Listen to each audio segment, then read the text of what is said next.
Admiral Zexthara stood on the bridge of his massive warship, the Iron Dominion, and looked at the star map with disgust. 3 small red dots marked human colonies at the edge of the galaxy. These tiny worlds had refused to pay their taxes to the great hegemonic empire. Now he had to waste his time teaching these primitive creatures a lesson. "Sir, we are ready to jump to the first human system," his communications officer reported. The officer was a tall, blue-skinned Valyrian with 4 arms.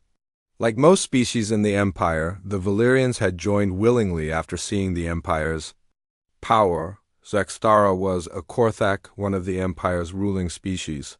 His thick gray skin could stop bullets, and his red eyes could see in total darkness.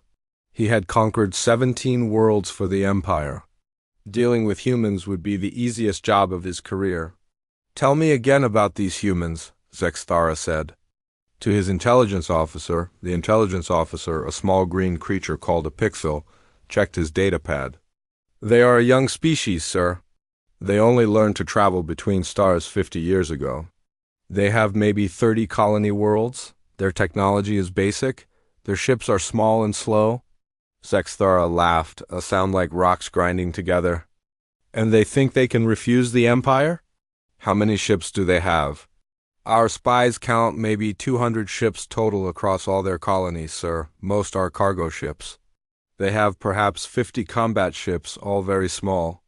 The admiral shook his head. His single fleet had 300 warships. The Empire had sent 3 full fleets for this mission. It was like using a hammer to crush an ant. "What about their military?" Zexthara asked. "They call it the Terran Colonial Defense Force, sir. It seems to be mostly volunteers. They have no real military training. Their weapons are primitive projectile guns and simple energy beams." Zexthara walked to the large window that showed the stars. Behind him, his crew worked at their stations. The bridge was huge, big enough to hold 200 crew members. The Iron Dominion was 5 kilometers long and carried enough firepower to destroy a planet. "Send a message to the other fleet commanders," he ordered. "Tell Admiral Krex and Admiral Vorth that this will be over in 3 days. We will be back home in time for the Empire Day celebration." His communications officer nodded and sent a message. Admiral Krex commanded the second fleet, made up of ships from the insect-like hive species. Admiral Vorth led the third fleet, which belonged to the machine race called the Centauri. All 3 fleets were heading to different human systems. Zexthara had been chosen to attack New Geneva, which intelligence said was one of the largest human colonies. The other 2 fleets would hit the colonies called Haven and Liberty Point. After they crushed these 3 worlds, the rest of the human colonies would surrender quickly. "Sir, we are getting a message from the human system," the communications officer said. "Put it on the main screen," Zexthara ordered. The screen showed a human female in a simple blue uniform. She had brown hair and brown eyes. She looked very young, maybe 25 years old in human terms. The Admiral had seen pictures of humans before, but this was his first time talking to one. "This is Colonel Sarah Chun of the New Geneva Defense Force," the human said. "We know you are coming. We ask you to turn back and leave our system in peace." Zexthara laughed again. The human's voice was steady, but he could see fear in her eyes, or at least he thought it was fear. "I am Admiral Zexthara of the Hegemonic Empire," he replied. "You will surrender your world and pay the taxes you owe. If you resist, we will destroy everything." The human woman looked directly at him through the screen. "We cannot pay your taxes, Admiral. We will not become slaves to your empire. If you attack us, we will defend ourselves." "With what?" Zexthara asked, amused. "Your 50 little ships? Your volunteer soldiers? We have 300 ships, each. One bigger than your largest vessel? We have what we need," Colonel Chun said, simply. Zexthara ended the communication and turned to his officers. "Begin the attack. Target their defense stations first, then their ships. Try not to damage the colony itself too much. We will need those humans to work in the mines." The human system called New Geneva had 1 yellow star and 5 planets. The humans lived on the second planet, which they also called New Geneva. It was a green and blue world with large oceans and forests. Intelligence reports said it had about 10 million human colonists. As his fleet moved into the system, Zexthara studied the enemy forces. He could see 12 human ships waiting near the planet. They were much smaller than his vessels. The largest human ship was maybe 500 meters long. His own ship was 10 times bigger. "Sir, we are detecting some strange energy readings," his science officer reported. The science officer was another Korthek, but smaller and more focused on technology than fighting. "What kind of energy?" Zexthara asked. "Unknown, sir. It seems to be coming from several asteroids in the system, also from what looks like space stations." Zexthara looked at the tactical display. He could see the asteroids his science officer meant. There were about 20 of them scattered around the system. They seemed normal, just chunks of rock and metal floating in space. Probably mining operations, he decided. Humans are known to mine asteroids for resources. Ignore them for now, focus on the military targets. His fleet moved closer to the planet. The human ships started moving too, but not toward his fleet. Instead, they seemed to be moving away, toward the edge of the system. "They are running?" his tactical officer said with satisfaction. "Should we pursue them?" Zexthara thought for a moment. It would be easy to chase down the human ships and destroy them, but it might be better to let some escape. When they reached other human colonies and told everyone how easily the Empire had won, it would make the other colonies surrender faster. Let them go for now, he decided. Focus on taking the planet. We can hunt down their ships later. But as his fleet got closer to New Geneva, something strange happened. The asteroids his science officer had noticed began to move. They were not floating randomly anymore. Instead, they were positioning themselves between his fleet and the planet. "Sir, those asteroids are not natural," his science officer said, voice filled with worry. "They have engines and weapons." Zexthara stared at the tactical display. The 20 asteroids had spread out into a defensive formation. Each one was the size of a small moon. If they had weapons and engines, they were not asteroids at all. They were space fortresses. How did our intelligence miss this? He demanded. Before anyone could answer, the space fortresses opened fire. Beams of pure energy, brighter than stars, reached across space and struck 3 of his ships. The beams cut through the ship's armor like it was paper. The ships exploded in balls of fire and debris. "Shields up, return fire," Zexthara shouted. His fleet began shooting back, but their weapons seemed to do no damage to the fortresses. The enemy ships were protected by some kind of energy barrier that absorbed or deflected every shot.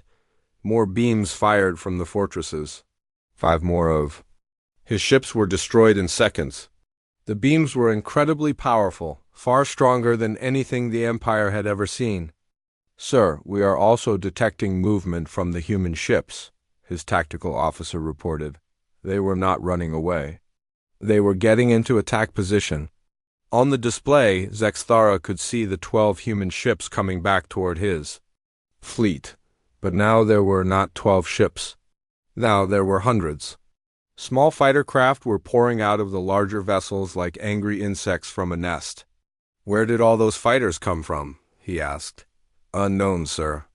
They must have been hidden inside the larger ships." The human fighters moved like nothing Zexthara had ever seen. They flew in perfect formation, making complex maneuvers that should have been impossible. They moved so fast and precisely that they seemed to be controlled by computers rather than living pilots. The fighters began attacking his ships. They were small, but their weapons were incredibly powerful. Swarms of them attacked each of his vessels, flying around them too fast for his gunners to target. "Admiral, we are losing ships rapidly," his tactical officer reported. "We have lost 47 vessels in the last 5 minutes. Zexthara could not believe what he was seeing. His mighty fleet, which had conquered dozens of worlds, was being torn apart by humans. These were supposed to be primitive creatures with basic technology. "Send a message to Admiral Krex and Admiral Vorth," he ordered. "Tell them we need reinforcements immediately." Sir, we are receiving messages from the other fleets, his communications officer said. Admiral Krex reports that his fleet is under heavy attack at Haven Colony. Admiral Vorth says his fleet is being destroyed at Liberty Point. Zexthara felt something he had not experienced in many years. Fear. All three Imperial fleets were being defeated at the same time. This was not possible. The humans were supposed to have only 50 combat ships total. How were they fighting 3 separate battles across 3 different star systems? Another wave of energy beams from the fortresses destroyed 10 more of his ships. The human fighters continued their relentless attacks. His fleet was being destroyed piece by piece. Sir, we are receiving another communication from the humans, his communications officer said. Put it on screen, Zexthara ordered. Colonel Chun appeared again. She was still in the same blue uniform, but now she was on what looked like a military command center. Behind her, dozens of humans worked at computer stations. Admiral Zexthara, she said calmly. We told you to leave our system in peace. You chose not to listen. What are you? Zexthara demanded. Your intelligence report said you were primitive. This technology is impossible. Colonel Chun looked at him with what might have been pity. Your intelligence was wrong about many things, Admiral. We are not as primitive as you thought. And this is not our military. What do you mean? Zexthara asked. What you are fighting right now is the new Geneva Colonial Defense Force. We are civilians, Admiral. Farmers, miners, engineers, teachers. We are not soldiers. Zexthara stared at her. You are lying. I am not lying, Colonel Chun said. The real Terran military has not even been called yet. If you surrender now, we will let your surviving ships leave our system. On his tactical display, Zexthara could see that he had fewer than 100 ships left. In less than an hour, the humans had destroyed 2/3 of his fleet. And they were saying this was not even their real military. This is impossible, he whispered. Colonel Chun seemed to hear him. Admiral, your empire has been watching us for 50 years. You thought you knew everything about us? But you only saw what we wanted you to see. You saw our cargo ships and thought they were warships. You saw our colonial defense forces and thought they were our military. You never saw what we were really building. The communication ended. Around him, his crew worked desperately to keep the ship running as more energy beams struck their shields. Zexthara looked at the tactical display one more time. His mighty fleet was almost gone. The humans had destroyed the pride of the Empire with what they claimed were civilian forces. For the first time in his life, Admiral Zexthara began to wonder if the Empire had made a terrible mistake. Admiral Krex floated in the control fluid of his command ship, the Swarm Mother. The thick green liquid helped his insect body think faster and move quicker.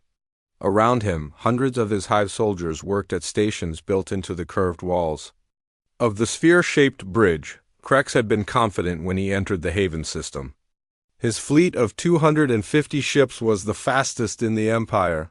Hive ships moved like a swarm of deadly insects, coordinating perfectly through their shared mind connection.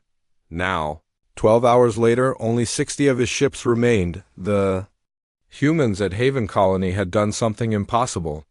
When his fleet arrived, they found what looked like a normal mining operation. Dozens of automated mining platforms floated around asteroids, extracting metals and rare elements. The platforms looked harmless, just simple industrial equipment. Then the platforms had opened up like metal flowers and revealed massive weapons. Inside, Fleet Commander, the mining platforms are firing again, his tactical coordinator buzzed through the shared mind link. Krex watched through his ship's sensors as another wave of projectiles came from the hidden weapons. But these were not ordinary projectiles. Each one was a chunk of metal accelerated to incredible speed by magnetic fields. When they hit his ships, they punched through armor like bullets through paper. How can mining equipment have such powerful weapons? Krex asked through the mind link. Unknown, Fleet Commander. Our analysis shows the weapons use magnetic acceleration technology.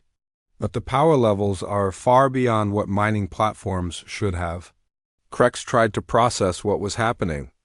The hive mind was good at understanding complex situations quickly. But this made no sense. The humans had disguised military weapons as mining equipment. They had planned this trap long before the Empire decided to attack. "Send fighters to destroy the platforms," Krex ordered. Thousands of small hive fighters launched from his ships. They moved in perfect formation like a cloud of deadly insects. The hive fighters were fast and maneuverable, designed to overwhelm enemies with numbers, but as they approached the mining platforms, something unexpected happened. The space around the platform suddenly filled with small objects. They looked like tiny satellites, no bigger than a person. "What are those?" Krex asked. Before anyone could answer, the small objects began moving. They flew through space faster than anything Krex had ever seen. Each one targeted a different hive fighter with perfect accuracy. The small objects were not weapons themselves. They were delivery systems. When they reached the fighters, they attached themselves to the hull and released some kind of energy pulse. The pulse shut down all the electronics in the fighter, leaving it floating helplessly in space. In less than 10 minutes, all of Krex's fighters were disabled. "Fleet Commander, we are receiving a communication from the humans," his communications officer reported. "Put it through the main display," Krex ordered. The display showed a human male in a brown uniform. He had gray hair and looked old for a human, maybe 50 years. Behind him, Krex could see other humans working at control stations. "I am Captain Martinez of the Haven Defense Coordinator Center," the human said. "Your fighters are disabled but not destroyed. Your pilots are alive. If you withdraw your fleet now, we will allow you to recover your fighters." Krex was confused. In every battle he had ever fought, enemies tried to kill as many as possible. Why were the humans keeping his pilots alive? "You have destroyed most of my fleet," Krex buzzed through the translator. "Why do you offer mercy now?" Captain Martinez looked directly at the camera. "Because we do not want to kill anyone, Admiral. We only want you to leave our system. Your empire attacked us. We are defending ourselves. You have hidden weapons," Krex accused. "You pretended to be miners." "We are miners," Captain Martinez said calmly. "Haven Colony produces 70% of the rare metals used in human space. But we are also prepared to defend ourselves." Krex did not understand. "How can miners have such advanced weapons?" Captain Martinez smiled, but it was not a happy smile. "Admiral, every human colony has two purposes. The first purpose is what we tell everyone about. Haven mines rare metals. New Geneva grows food, Liberty Point builds ships. But every colony also has a second purpose. We prepare for war." "You have been planning to fight the Empire?" "We have been planning to fight anyone who threatens us," Martinez said. "Your empire is not the only danger in the galaxy. We learned long ago that we needed to be ready for anything." The communication ended. Krex floated in his control fluid and tried to understand what the human had told him. Every human colony was secretly a military base? How was that possible? "Fleet Commander, we are receiving emergency communications from Admiral Zexthara and Admiral Vorth," his communications officer reported. "Put them through," Krex ordered. The display split to show both other fleet commanders. Admiral Zexthara looked angry and frightened. His bridge showed damage from battle. Admiral Vorth's mechanical face showed no emotion, but Krex could see that many of his ship's systems were offline. "The humans have destroyed most of my fleet," Zexthara reported. "They have weapons hidden in asteroids, space fortresses disguised as rocks. My fleet has also suffered heavy losses," Admiral Vorth added in his mechanical voice. "The humans at Liberty Point have turned their shipyards into weapons factories. They are building combat ships faster than we can destroy them," Krex shared what he had learned at Haven. The three fleet commanders tried to understand what was happening. They had attacked 3 different human colonies and found the same thing at each one. Hidden weapons, secret military preparations, defenses that were far more advanced than anything in Imperial intelligence reports. "How did our spies miss this?" Zexthara asked. "Perhaps they did not miss it," Admiral Vorth suggested. "Perhaps." The humans allowed our spies to see only what they wanted them to see. Krex thought about this. The hive mind was good at detecting deception, but even they had been fooled. The humans had hidden their true strength for decades. We need to retreat and report this to the Empire, Krex decided. Agreed, Zexthora said, but we must warn them. The humans are not what they seem. As Krex prepared to withdraw his remaining ships, he received another surprise. The disabled hive fighters began moving again. The humans had somehow repaired their electronics and were allowing them to return to the fleet. Why are they helping our fighters? One of his officers asked through the mind link. Unknown, Krex admitted. This behavior does not match any enemy we have encountered before. Captain Martinez appeared on the display again. Admiral Krex, your fighters are operational again. We have also sent medical supplies for your wounded. You are free to leave our system. Why do you help us? Krex asked. We came here to conquer your world. Because killing is not our goal, Martinez said. Surviving is our goal? If you leave us alone, we will leave you alone. Krex gathered his remaining ships and began the journey out of the Haven system. As they left, he noticed something that made his insect blood run cold. The mining platforms were folding back into their harmless appearance. The defensive satellites were hiding themselves again. Within hours, the system would look exactly like it had when his fleet arrived. Anyone who came to Haven system later would see only miners working peacefully on asteroids. They would never know about the hidden weapons unless they attacked. Fleet Commander, his tactical coordinator said through the mind link. If every human colony is like this, how many hidden weapons do they have across their territory? Krex did not want to think about the answer. Humans had 30 colony worlds. If each one was secretly a military fortress like Haven, New Geneva, and Liberty Point, then human military strength was far greater than anyone had imagined. But there was something else that worried him even more. The humans had been preparing these defenses for decades. They had planned for war long before the Empire attacked them. What had they been preparing to fight? As his fleet jumped to hyperspace, Krex composed a message for the Hegemonic Council. He had to warn them that the human threat was much greater than anyone knew. But even as he wrote the message, he wondered if it was already too late. The Empire had sent 3 fleets to crush a weak enemy. Instead, they had discovered that the enemy was not weak at all. Worse, they had revealed to the humans that the Empire was aggressive and dangerous. Krex had a terrible feeling that the humans would not wait for the Empire to attack again. Meanwhile, in the Liberty Point system, Admiral Vorth was having his own terrible realization. His mechanical body did not feel fear the way organic beings did, but his computer brain could calculate probabilities very accurately. The probability that the Empire had made a terrible mistake was 97%. The humans at Liberty Point had not just defended themselves. They had demonstrated manufacturing capabilities that seemed impossible. During the battle, Vorth had watched human shipyards build and launch new combat ships every few minutes. Each ship was different, as if the humans were testing different designs in real combat. Admiral, his communications officer reported in electronic tones, we are receiving a message from the human commander. The display showed a human female with short black hair and dark skin. She wore a uniform that looked more like work clothes than military gear. I am Director Sarah Kim of Liberty Point Industrial Complex, she said. Admiral, your fleet fought well.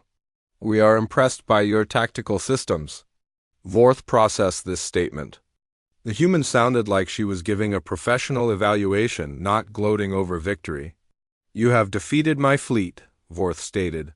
Why do you compliment our performance? Director Kim looked thoughtful.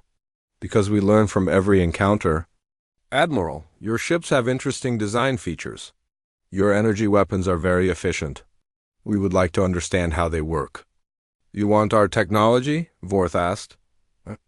We want to understand all technology, Kim said. Knowledge helps us build better defenses, and better defenses help us survive. Vorth calculated the implications of this statement. The humans were not just defending themselves. They were studying their enemies and learning from them. Every attack on a human colony would make them stronger. You are using us as test subjects, Vorth realized. Director Kim nodded.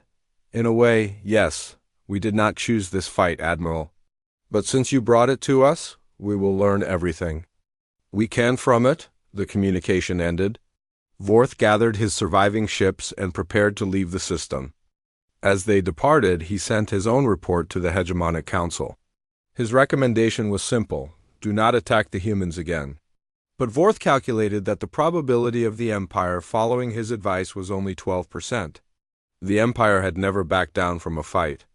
Even when faced with clear evidence that they had underestimated their enemy, they would probably send more ships. Vorth hoped he was wrong. Because if the Empire escalated this conflict, he calculated that the probability of Imperial victory was less than 1%. And the probability that the humans were hiding even greater secrets was 99%. Emperor Thulin sat on his crystal throne in the great council chamber of Zentara Prime. The throne room was enormous, with walls that reached up into darkness and floors made of polished black stone. Hundreds of representatives from different species filled the chamber, all of them looking worried and confused. The Emperor was a member of the eternal race, beings who lived for thousands of years and considered themselves the natural rulers of the galaxy. His skin was pale blue and seemed to glow with inner light. His eyes were silver and showed no emotion as he listened to the reports from his defeated admirals. Explain to me again how 3 full Imperial fleets were destroyed by farmers and miners, the Emperor said. His voice was cold and quiet, but it carried to every corner of the massive chamber.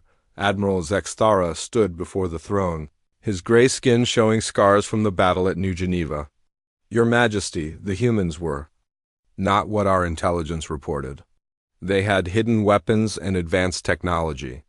Hidden weapons? The Emperor repeated slowly. You are telling me that our intelligence service, which has successfully mapped and conquered 300 worlds, was fooled by primitive humans. The chamber was silent. Everyone knew that questioning Imperial intelligence was the same as questioning the Emperor himself. Your Majesty, Admiral Vorth spoke in his mechanical voice, the humans demonstrated capabilities that exceed our current understanding. Their manufacturing speed, their weapons technology, their tactical coordination, it suggests they have been preparing for a large-scale conflict for many decades. Emperor Thulin stood up from his throne. He was tall, even for an Eternal, and when he moved, the light seemed to follow him. Are you suggesting that these humans, who only learned to travel between stars 50 years ago, have been planning to fight the Empire that entire time? That is exactly what we are suggesting, Your Majesty, Admiral Krex buzzed through his translator. Every human colony appears to be a disguised military installation. They have been watching us and preparing. The Emperor walked down the steps from his throne. Around the chamber, representatives from dozens of species watched nervously. Many of them had joined the Empire willingly after seeing its power. Now they were hearing that a small human civilization had destroyed 3 Imperial fleets. Intelligence Director Zalen, the Emperor called, a tall, thin creature with purple skin and 6 arms, stepped forward. Director Zalen was a mindweaver, a species known for their ability to process vast amounts of information quickly. Your Majesty, Zalen said, bowing low. Explain how your department failed so completely. Director Zalen's 6 arms moved nervously. Your Majesty, we placed observation posts near every human system. We monitored their communications. We even had agents working inside human colonies. And none of them reported military preparations? They reported exactly what the humans wanted them to report. Zalen admitted. The humans appeared to be conducting normal colonial activities. Mining, farming, manufacturing civilian goods. There was no indication of military buildup. Emperor Thulin stopped walking and turned to face the intelligence director. Are you saying the humans deceived our agents? I'm saying the humans are far more sophisticated than we realized, Your Majesty. They created a perfect illusion. Our agents saw mining operations, but the mining equipment could transform into weapons. They saw shipyards building cargo vessels, but the cargo vessels could apparently transform into warships. The Emperor's silver eyes seemed to glow brighter. Transform? Yes, Your Majesty. According to Admiral Vorth's report, the humans at Liberty Point built new combat ships during the battle. Ships that appeared to be designed specifically to counter our weapons and tactics. A murmur ran through the chamber. The ability to design and build new warships during combat was something no species had ever demonstrated. What else do we know about human capabilities? The Emperor asked Admiral Zexthara step forward again. Your Majesty, the humans used gravity weapons that could cut through our strongest armor. They had fighter craft that moved with impossible coordination. They demonstrated energy shields that could absorb our most powerful attacks. And most disturbing, Admiral Vorth added, they showed restraint. They could have destroyed our fleets completely, but they allowed survivors to escape. They even provided medical aid to our wounded. Emperor Thulin considered this information. In his 3,000 years of life, he had conquered many species. Some fought desperately and were destroyed. Others surrendered quickly and were absorbed into the Empire. But no species had ever defeated Imperial forces and then shown mercy. Director Zalen, what is your assessment of human military strength? The intelligence director's arms moved in complex patterns as he calculated. Based on what we have observed, Your Majesty, the humans may have military capabilities equal to or greater than our own. If every human colony is as well defended as the three we attacked, they could field a force comparable to the entire Imperial Navy. The chamber erupted in shocked voices. Representatives from dozens of species began talking at once. The idea that humans, who seemed so primitive, could match the Empire's military power was almost impossible to believe. Silence. The Emperor commanded, and the chamber fell quiet instantly, but the damage was done. Word of the human victories was already spreading across the galaxy. The Emperor could see fear and uncertainty in the faces around him. For the first time in centuries, the Empire's subjects were questioning Imperial supremacy. Your Majesty, came a voice from the crowd of representatives, if I may speak? The Emperor looked toward the voice. It came from Ambassador Keths, representative of the Vrex Dominion. The Vrex were one of the Empire's most loyal client species, fierce warriors who had served as Imperial shock troops for over a century. Speak, the Emperor said. Ambassador Keths was a large, muscular humanoid covered in red scales. His species was known for their straightforward nature and military expertise. Your Majesty, the Vrex Dominion has fought alongside Imperial forces in 47 campaigns. We have seen the Empire's enemies surrender or die. We have never seen an enemy show mercy to Imperial forces. What is your point, Ambassador? My point, Your Majesty, is that the humans are not acting like an enemy. They are acting like a defensive power. They did not attack our colonies. They did not invade our space. They only fought when the Empire attacked them first. The Emperor's expression grew dangerous. Are you questioning Imperial policy, Ambassador? Keths bowed his scaled head. Respectfully. No, Your Majesty. I am questioning whether we understand what we are truly facing. Before the Emperor could respond, alarms began sounding throughout the chamber. Red lights flashed and automated voices announced a priority communication from the frontier. Put it through, the Emperor ordered. The main display showed Governor Yixo of the Outer Rim territories. The governor was a crystalline, a species made of living rock. His usually calm demeanor was replaced by obvious panic. Your Majesty, we have a situation developing across the Outer Rim. Multiple rebellions have started on 17 worlds. The subject species are declaring independence from the Empire. Emperor Thulin felt something he had not experienced in centuries, genuine surprise. Rebellions? Which species? The Aquatic Collective on Tidal 7 has expelled all Imperial forces. The Tree Singers of Forest Prime have declared their independence. The mountain clans of Stone World have seized all Imperial installations. Your Majesty, it appears that news of the human victories has inspired other species to revolt. The chamber was filled with shocked silence. The Empire had controlled these species for decades. They had seemed completely loyal. "How many ships have we lost?" the Emperor asked. "Preliminary reports indicate that over 400 Imperial vessels have been captured or destroyed by rebel forces, Your Majesty. The rebellions appear to be coordinated." Admiral Zexthara spoke up. "Your Majesty, this cannot be a coincidence. The timing suggests the humans may have been in communication with other species." Director Zalen's 6 arms moved frantically as he processed information. "Your Majesty, I am now detecting increased communication traffic between human systems and several rebel worlds. The humans appear to be offering support to the rebellion movements." Emperor Thulan walked back to his throne, but he did not sit down. His mind, sharpened by thousands of years of experience, began to see a pattern that terrified him. "Director Zalen, how long have the humans been monitoring our communications?" "Unknown, Your Majesty. Based on their technological capabilities, possibly since they first achieved interstellar travel." "And how long have they been in contact with our subject species?" Director Zalen paused, his 6 arms stopping their movement. "Your Majesty, if they have been monitoring our communications for 50 years, they would know the locations of every Imperial installation, every patrol route, every weakness in our defenses." The Emperor finally understood the scope of what was happening. The humans had not simply prepared to defend their own colonies. They had spent 50 years studying the Empire, learning its weaknesses, and possibly preparing other species for rebellion. "Your Majesty," Admiral Vorth said, "I am receiving reports that human ships have been detected in 12 different rebel systems. They appear to be providing military support." "What kind of support?" the Emperor demanded. "Weapons, Your Majesty? Medical supplies? Technical advisors?"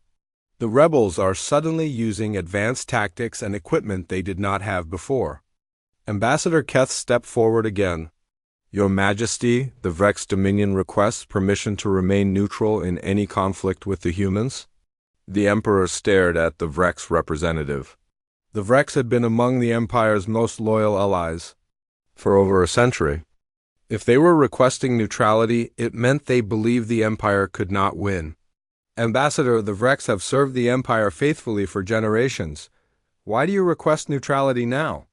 Keth looked directly at the Emperor, showing no fear. "Because the humans fight like the Vrex, Your Majesty.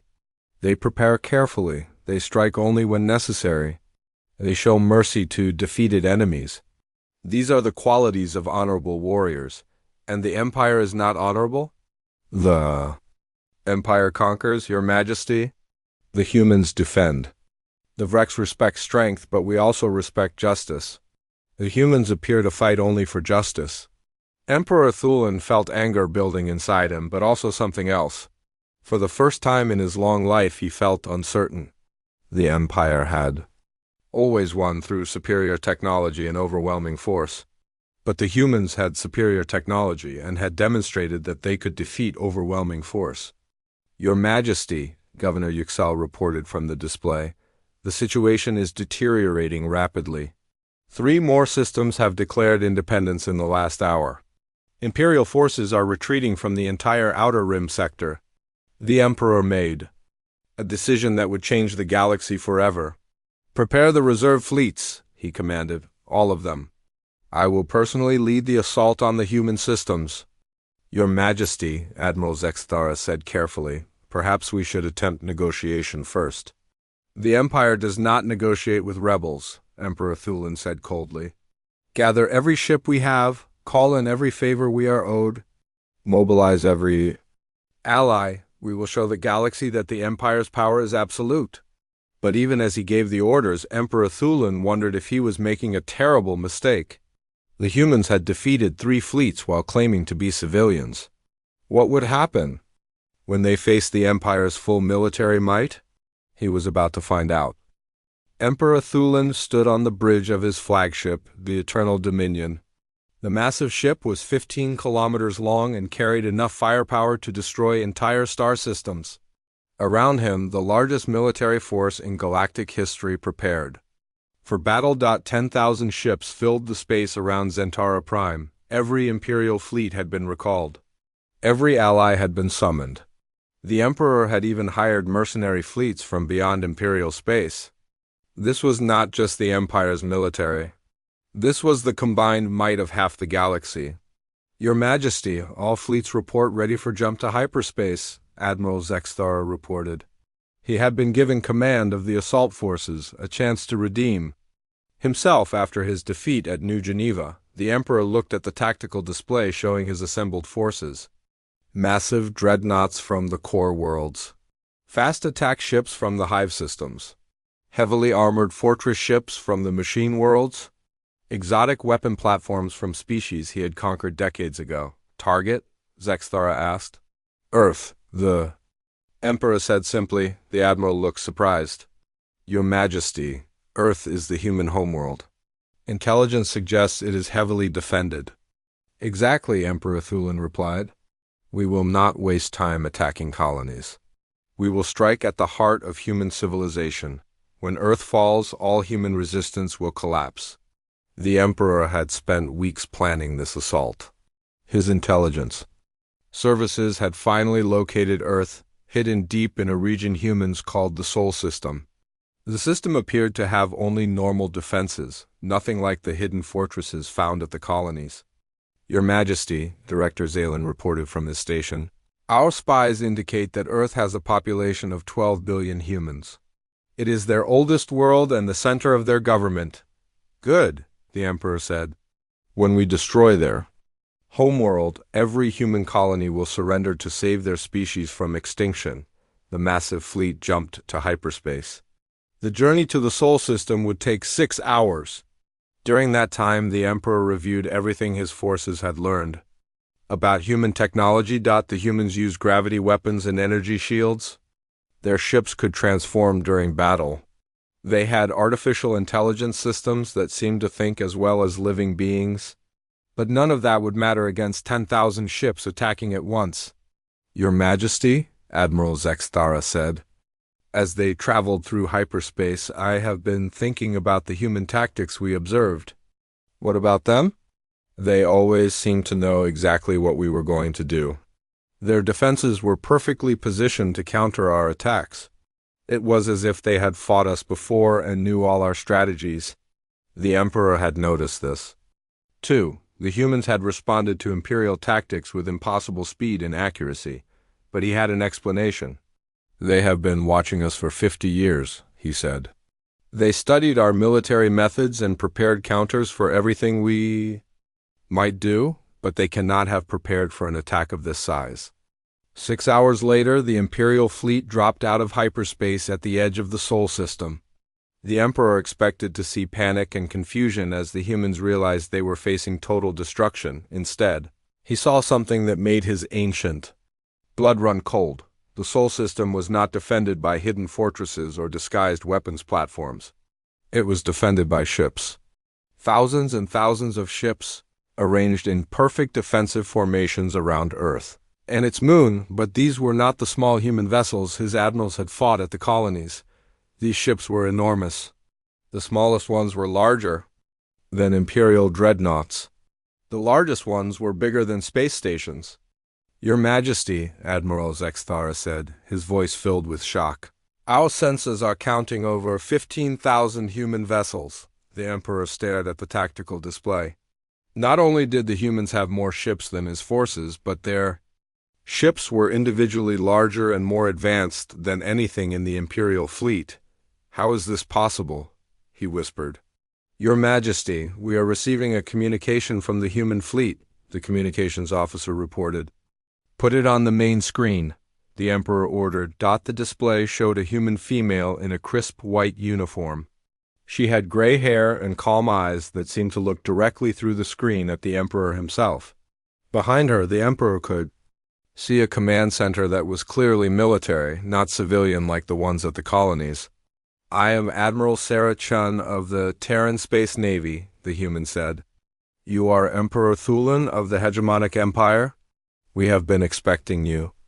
The Emperor felt something he had not experienced in 3,000 years. Fear. The human admiral spoke as if she had been planning for this moment for years. "You will surrender your homeworld," the Emperor demanded, trying to project strength. He no longer felt. "Your colonies defeated small Imperial fleets through deception. You cannot deceive 10,000 ships." Admiral Chun looked at him with what might have been pity. "Your Majesty, there was no deception at our colonies. What your admirals fought were our colonial defense forces. They are civilians trained to protect their homes. You are lying." "I am not lying," Chun said calmly. "What you see before you now is the Terran Space Navy. This is our military, your Majesty, the real one." The Emperor studied the human admiral's face, looking for signs of bluffing or fear. He saw neither. Instead, he saw the expression of someone who was absolutely confident in their position. "Even if you have more ships than we expected," the Emperor said, "you are still only humans. Your technology cannot match the combined fleets of the Empire." Admiral Chun touched something on her control panel. On the tactical display, the human ships began to move, but they did not spread out for battle as the Emperor expected. Instead, they formed into geometric patterns that seemed to serve no military purpose. "Your Majesty," Chun said, 50 years ago, when we first detected Imperial scouts watching our colonies, we made a decision. We would prepare for the day when the Empire attacked us. And we have had 50 years to study your technology, your tactics, your weaknesses. We have also had 50 years to develop countermeasures." As she spoke, the human ships completed their formation. The Emperor realized they had arranged themselves into a perfect sphere around his fleet, with Earth at the center. "Your Majesty," Admiral Zexthara reported urgently, "the human ships are charging weapons. But our sensors cannot identify the weapon types." On the screen, Admiral Chun continued speaking. "We did not want this war, Your Majesty. We hoped you would leave us alone. But since you have chosen to attack our homeworld, you will see what we have built to defend it." The space around the Imperial fleet suddenly filled with energy, but it was not weapons fire. Instead, it was some kind of field that seemed to lock onto every Imperial ship simultaneously. "What is happening?" the Emperor demanded. "Your Majesty, our ships are being held in place by some kind of gravitational field," Admiral Zexthara reported. "We cannot move. We cannot jump to hyperspace." The Emperor felt panic rising in his chest. His massive fleet, the pride of the Empire, was trapped like insects in a web. "Your weapons," he ordered, "fire everything." 10,000 Imperial ships opened fire at once. Energy beams, projectile weapons, plasma cannons, and exotic weapons from dozens of different species all struck the human defensive sphere. None of them had any effect. The human ships absorbed every attack without even appearing to notice. "Your Majesty," Admiral Chun said, "your weapons are based on technology that is 300 years old. We have had 50 years to develop better defenses." "Impossible," the Emperor breathed. "Your technology stopped advancing when you became the dominant power in the galaxy," Chun explained. "You had no enemies that could challenge you, so you stopped innovating. We, on the other hand, knew we would face enemies far more powerful than ourselves. We never stopped advancing." The Emperor looked around his bridge. His crew, representatives of dozens of different species, all stared at their instruments in shock and fear. The most powerful military force in galactic history had been neutralized in minutes. "What do you want?" the Emperor asked. "We want you to go home," Admiral Chun said simply. "We want you to stop attacking peaceful species. We want you to leave us alone. And if I refuse?" Admiral Chun's expression did not change. "Then we will do what we must to protect ourselves and our allies." "Allies?" The tactical display changed to show the entire galaxy. Red dots marked rebel systems where Imperial rule had collapsed. Green dots showed human colonies and allies. The Emperor was shocked to see that green dots now outnumbered red dots. "Your Majesty, while you were gathering your fleets for this attack, we were helping oppressed species gain their independence. The galaxy has changed. The Empire no longer controls half of known space." The Emperor processed this information. While he had been focused on destroying the humans, they had been systematically undermining his entire empire. You planned this, he realized, all of it. The defeats at the colonies, the rebellions, this confrontation, you planned everything. We prepared for everything, Chun corrected. We hoped it would not be necessary, but yes, we were ready. Your Majesty, Admiral Zextara said quietly, we are receiving surrender requests from throughout our fleet. Many ships are asking permission to defect to the human alliance. The Emperor looked at the tactical display again. Several Imperial ships were already moving away from the main fleet, apparently switching sides. The Vrex Dominion hereby officially joins the Human Liberation Alliance, came a broadcast from one of the defecting ships. The Aquatic Collective pledges support to the human cause, came another. The Crystalline Federation recognizes human leadership, came a third. One by one, species that had served the Empire for centuries were abandoning it. The Emperor watched his empire collapse in real time. Why, he asked Admiral Chun, why do they choose you over us? Because we offer them something you never did, Your Majesty. We offer them freedom. We offer them partnership instead of domination. We offer them a chance to grow and advance instead of serving as slaves. The Emperor stood alone on his bridge as more and more of his allies defected. His empire, built over thousands of years, was falling apart in a single day. What happens to me? He asked. Admiral Chun considered the question. That depends on you, Your Majesty. You can return to your remaining territories and rule them peacefully.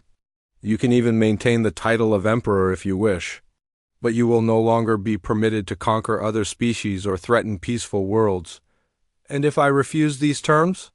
Then your ship will be escorted to a prison facility, where you will be held until you change your mind. The Emperor looked around his bridge one more time.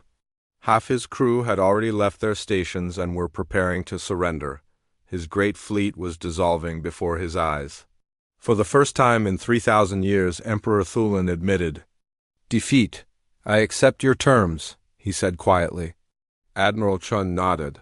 Your remaining ships will be escorted back to Imperial space. Your people will not be harmed. But the age of the Empire is over, Your Majesty. A new age has begun. As the human ships began organizing the surrender, the Emperor had one final question. Admiral, what was the point of this demonstration? You could have destroyed my fleet. Why show mercy? Admiral Chun smiled for the first time during their conversation. Because destruction was never our goal, Your Majesty. Peace was our goal. And now, finally, the galaxy can have peace. 6 months after the surrender at Earth, Admiral Sarah Chun stood in the Grand Assembly Hall on the neutral world of Harmony Station. The station had been built in just 4 months by combined human and alien engineering teams. It floated in empty space between the old Imperial core worlds and the liberated Outer Rim territories. The assembly hall was enormous, designed to hold representatives from over 200 different species. Beings of every imaginable shape and size filled the curved rows of seats. Some breathed oxygen like humans. Others lived in tanks of water or specialized atmosphere domes. A few existed as pure energy and appeared as glowing lights. Chun watched as the first Galactic Liberation Assembly prepared to begin. This was something that had never existed before in galactic history.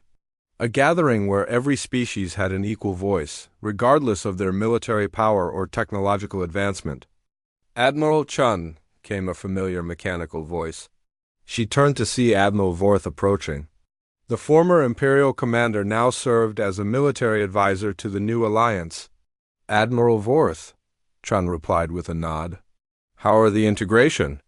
Protocols proceeding? Better than expected, Vorth said.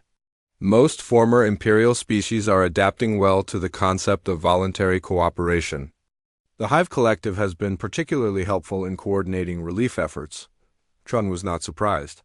After the surrender, many former Imperial military officers had chosen to join the Liberation Alliance. They brought valuable knowledge about galactic politics and logistics. More importantly, they brought legitimacy to the new government. What about the eternal worlds? Chun asked. Emperor Thulin has kept his word, Vorth reported. He has withdrawn all Imperial forces to the inner core systems.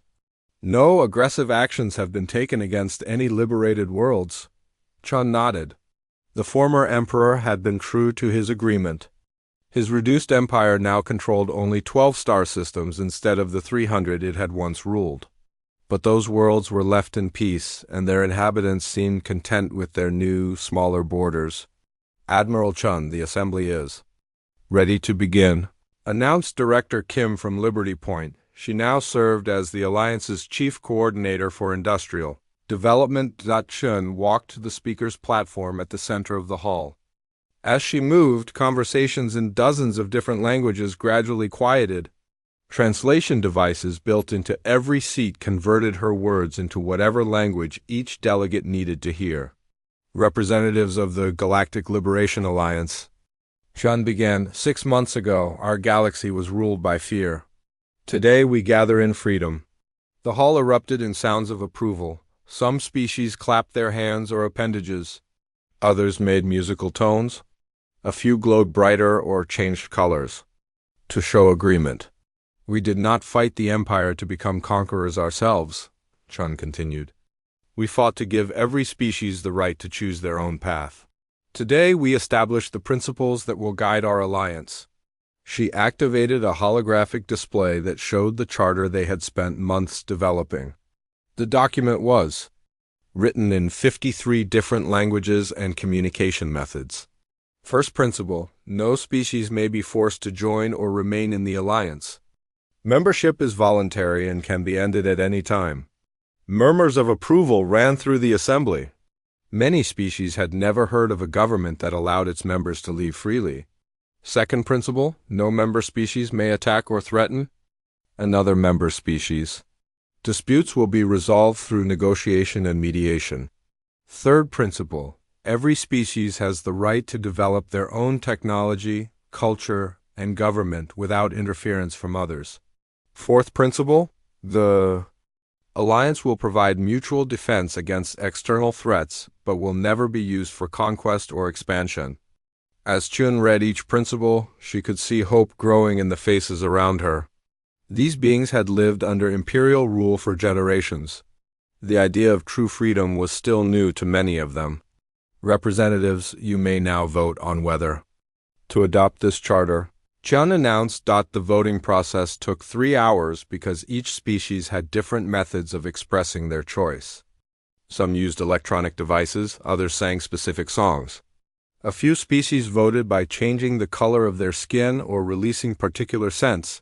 When the counting was finished, Director Kim announced the results. 207 species. Vote in favor, 0 vote against, 15 abstain. The charter is adopted. The hall exploded in celebration. Beings who had been enemies for centuries embraced each other. Species that had never met before began introducing themselves and sharing their cultures. Chun felt a mixture of pride and worry. They had accomplished something amazing by creating the first truly democratic galactic government. But she knew the real challenges were just beginning. Admiral Ambassador Kess of the Vrex approached the platform. My people have a question. About defense arrangements. What kind of question? Chun asked. The Vrex are warriors. We understand military strength. But we do not understand how the Alliance will defend itself without a centralized military command. It was a good question. Unlike the Empire, which had controlled all military forces directly, the Alliance allowed each species to maintain their own defense forces. Ambassador, our strength does not come from centralized control, Chun explained. It comes from voluntary cooperation. When one member is threatened, others will choose to help because it is in their interest to maintain peace. But what if some members choose not to help? Then they are free to make that choice, Chun said. We will never force anyone to fight. But we believe that free beings will defend freedom when they see it threatened. The conversation was interrupted by an urgent signal from the communication center. Cheung received a message on her personal device that made her blood run cold. Representatives, she announced to the assembly, we have just received a priority signal from our deep space monitoring. Stations, something is approaching our galaxy from intergalactic space. The hall fell silent. Every being turned to look at the main display as it showed images from the most distant sensors. What they saw was impossible to comprehend. Ships, thousands of them. But these were not ships like anything in the galaxy. They were massive, dark, and moved in formations that suggested intelligence far beyond anything any known species had achieved. How far away are they? Ambassador Keths asked. Approximately 6 months at their current speed, Chung replied. They appear to be heading directly for the galactic core. Director Kim stepped forward. Admiral, these ships are larger than anything we have ever built. The smallest ones are the size of small moons. Chun studied the images carefully. The approaching fleet was enormous, but there was something else that worried her more. The ships moved with perfect coordination, as if they were controlled by a single intelligence. Representatives, Chun said to the assembly, this is why humanity prepared for war. This is what we were really getting ready to fight. A delegate from the Crystalline Federation, a being made of living crystal, spoke up. You knew this was coming? We suspected, Chun admitted. 50 years ago, our deep space sensors detected signs of massive technological activity in the space between galaxies. We calculated that whatever was out there would eventually reach our galaxy. Why did you not tell us? Demanded a representative from the Aquatic Collective. Because we hoped we were wrong, Chun said honestly. And because we knew that if we told the Empire, they would have tried to conquer the entire galaxy to prepare for the threat. We believed that a united, free galaxy would be stronger than a conquered one. The assembly erupted in dozens of conversations. A species tried to understand what they were facing. Order! Ambassador Keths called out, using his powerful voice to quiet the crowd. Admiral Chun, what do you propose we do? Chun looked around the assembly hall at the representatives of over 200 species. 6 months ago, most of them had been enemies or strangers. Now they were allies bound together by choice rather than force. We do what free beings do when faced with a threat, she said. We stand together. We prepare together, and we defend our freedom together. Admiral, the Vrex ambassador said, the Vrex pledge all our military forces to the defense of the galaxy. The Hive Collective offers our manufacturing capabilities, announced Admiral Krex. The Crystalline Federation will share our defensive technologies, added their representative, one by one. Species that had spent centuries fighting each other began volunteering to work together against the approaching threat. Chun felt a surge of hope. This was what she had dreamed of when humans first began preparing for galactic war. Not conquest, but cooperation. Not empire, but alliance. Representatives, she said, we have 6 months to prepare. 6 months to show these invaders that our galaxy is protected by something more powerful than any empire. It is protected by the free choice of free beings to defend each other. As the assembly began organizing the galaxy's defense, Chen received another private message. This one was from Colonel Martinez at Haven Colony. Admiral, our deep space sensors are detecting something else. Behind the main invasion fleet, there are signs of even larger ships. Much larger. We estimate that what we are seeing now may only be the advanced scouts. Shun read the message twice before deleting it. The galaxy would learn about the larger ships soon enough. For now, they needed to focus on the immediate threat, but privately, she was grateful that humanity had spent 50 years preparing for this moment. The Empire had been just practice. The real test was coming. Admiral, Director Kim said quietly, do you really think we can win against those ships? Chun looked at the display showing the approaching fleet, then looked around the assembly hall where hundreds of species were already working together to plan their defense. Director, the Empire thought they were facing primitive colonists with simple weapons. These invaders think they are facing a divided galaxy full of competing species. They have no idea what they are really up against. What are they up against? Chun smiled. They are about to face something that has never existed before in galactic history. A truly united galaxy, fighting not because they are forced to, but because they choose to. They are about to discover that free beings defending their freedom are the most dangerous force in the universe. As the assembly worked through the night, planning the defense of their galaxy, Chun reflected on how much had changed in 6 months. The Empire was gone. Hundreds of species were free, and now they would all stand together against whatever was. Coming from the dark space between galaxies, the humans had prepared for war so they could choose peace. Now, the entire galaxy would discover what that choice really meant. In the distance, the dark ships continued their approach, unaware that they were heading toward a galaxy that had learned to fight not for conquest, but for freedom. And freedom, as any human could tell them, was worth fighting for.